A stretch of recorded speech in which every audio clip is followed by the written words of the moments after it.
Sir Alexander Chapman Ferguson is a former manager of Manchester United Football Club. He's considered as the greatest manager of all time. He has won more trophies than any other managers in the history of football.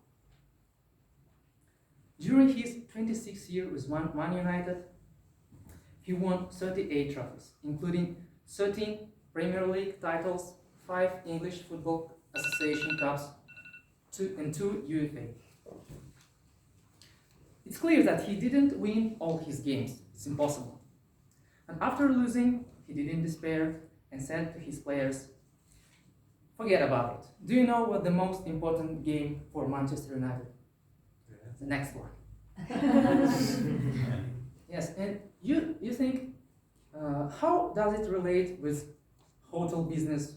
Or maybe you are not interested in football at all.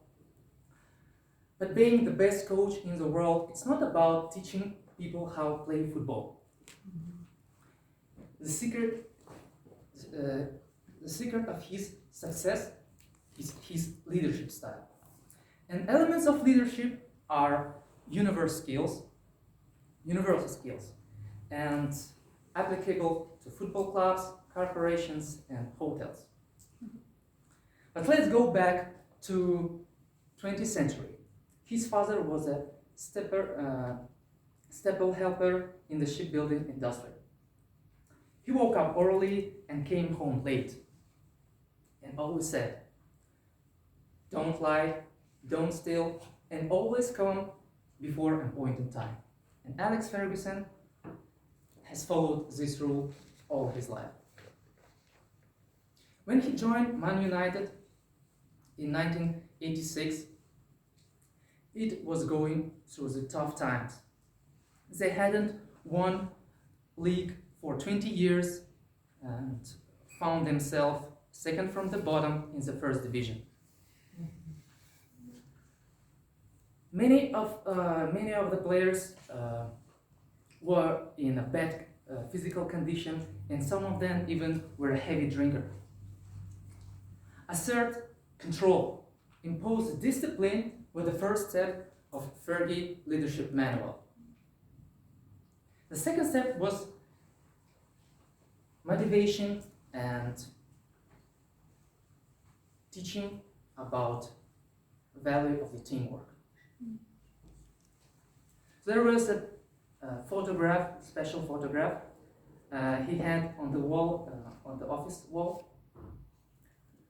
There were 11 guys, builders, sitting on the beam on the Rockefeller's building.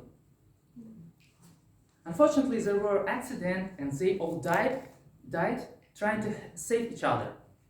And he said, "That's a teamwork. That's a sacrifice.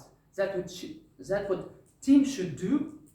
We should be and work together if you want to win something." Sometimes his teaching were really unexpected.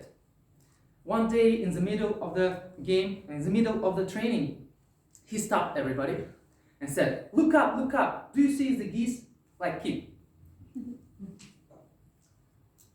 And he said, "Do you know how they fly 4,000 miles from Canada to other warm places?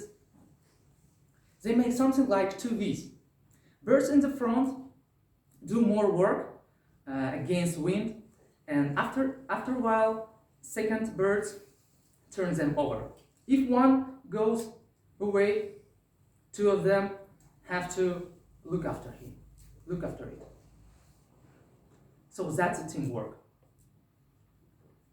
They fly 4,000 miles.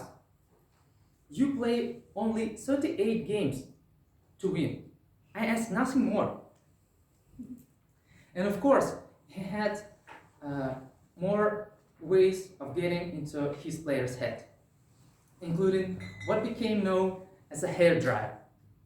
The treatment that underperforming players receive from Alex Ferguson.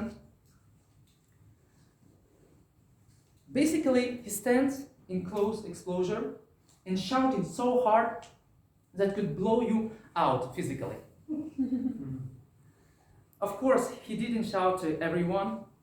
he noticed what inspires the players the most and use it.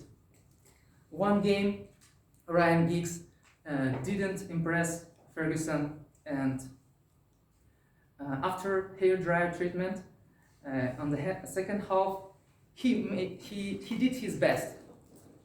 So that's why he determined his fate. Alex Ferguson used personal approach to each player.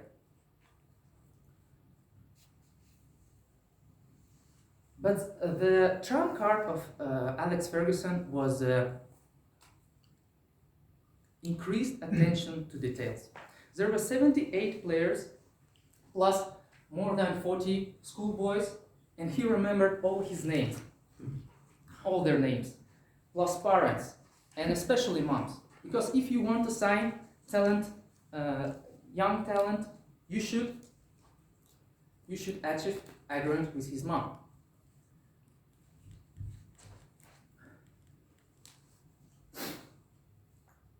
So he was interested with their progression, and of course didn't forget about working stuff. He was communicated with the girls in the reception, in the office, and crack a joke with dinner lady Carol, and discuss something with cleaners. All points to the top of the mountain are important. Everything can contribute. Everything makes difference. They all matter. In 1999, he was knighted by Queen. In 2013, he turned off his hair dryer and finished his career. And now he watches Man United games as a simple fan. So at the present time, Man United is going through the tough time, and time to time they lose their games. But Sir Alexander Chapman Ferguson doesn't despair, because the most important game is the next one. Thank you.